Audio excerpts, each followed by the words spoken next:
Chapter 78 Pray, the Birds of Tanka.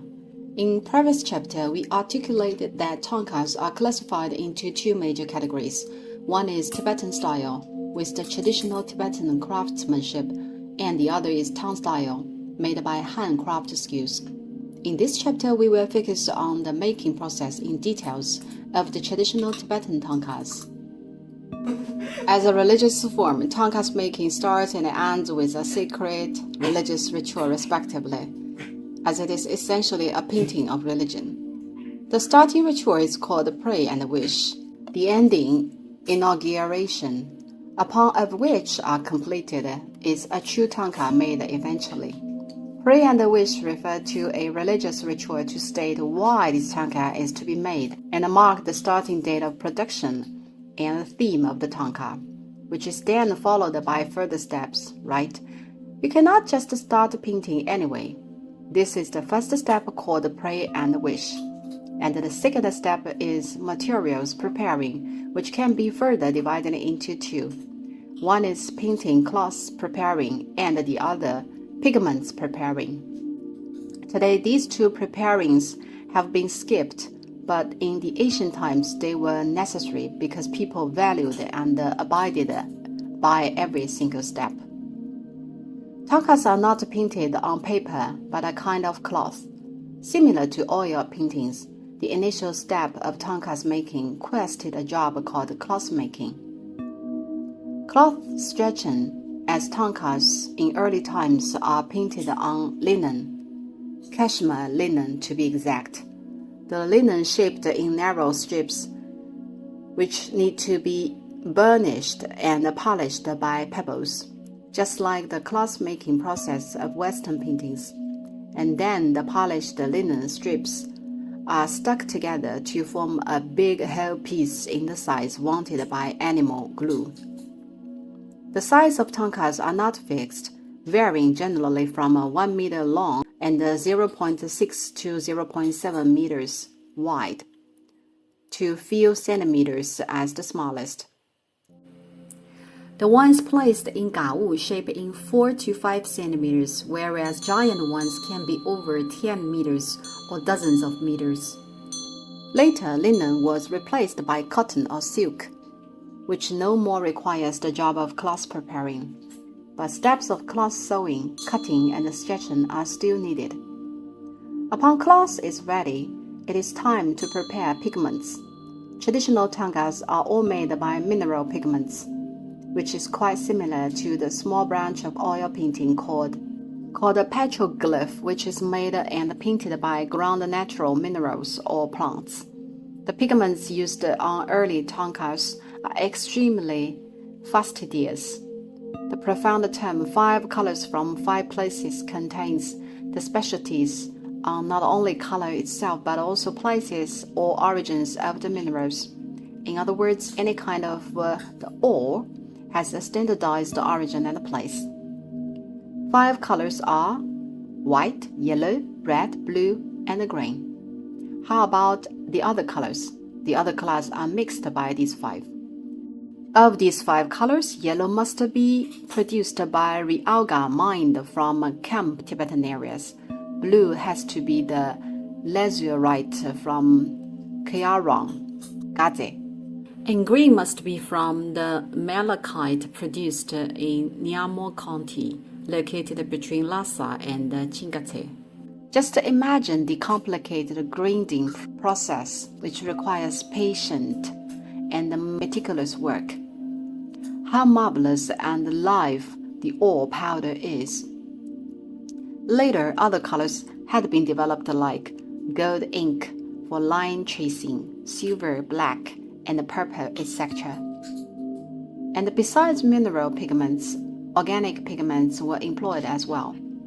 All in all, tankas made by traditional pigments differ greatly from the ones made by modern pigments. The former demonstrate itself as new as how they look like when made hundreds of years ago. For instance, in Wanfu Pavilion number 24 on layout, the 41 pieces tankas of history of the treasure tree of Jataka stories. Jataka is the stories of Buddha Shakyamuni's previous lives. which were offered as tributes by the 7th Dalai, were made in traditional crafting process, hung there as vivid indeed as how colorful they were hundreds of years ago. Except for several pieces near the window that are decolorized a little bit due to the sunshine, all the remaining ones look so fresh. To summarize, the first step is the religious ritual, and the second, the painting class and the pigments preparation. Now comes the third step, which is the painting itself. Painting is further divided into several steps. You will definitely know the starting step on painting if you have ever learned drawing. Yes, composition. You need to make a composition for the whole picture. To put it in a simple way, you need to have a rough idea on the picture. The composition of the tanka are not random. Any freely created pictures are not allowed, as it belongs to religious paintings. It's been hundreds of years of the development of the composition and style of tankas. Hence, Tibetan tankas have its own mature standards and strict regulations, from form to composition, from content to theme. 6 painting schools of tankas have been emerging, forming completely from 1100 CE to today. As mentioned, influenced by the Indian and the Nepalese style, as well as the infiltration of local culture, Tibetan tankas have experienced the process from starting to being mature. Of the 6, the majority we can appreciate today is the late 3 schools, as the earlier 3 ones had been so far from us and they are scarcely seen. And of the latest 3 schools, the one also my favorite that features the most artistic appeal and the national characteristics of Tibet is the tanka of Kante school. Well, tankas of this school are quite uncommon. Why?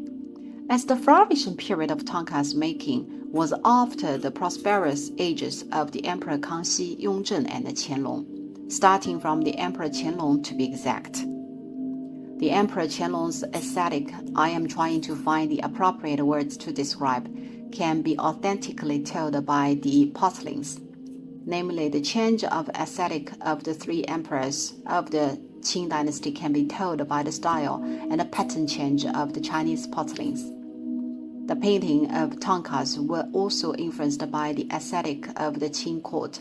Therefore, the well-preserved tankas, including the ones on the market or the newly replicas ones, basically belong to the late 2 painting schools, which are Membris Sama school and the Kama Gabri school. The composition of Membris Sama is the mainstreams of these tankas compositions. In other words, the first thing to start painting is the composition, right? Hence, usually the composition follows Membris Sama due to its dominant status. There are quite a number of manners on compositions, but 6 of which are common and distinctive, and we would like to focus on these 6 types. The first type is called 3-section tanka. What does it mean? It means the whole painting is divided into 3 sections, upper, middle, and lower. The middle is the main body, which is a standing or sitting posture Buddha.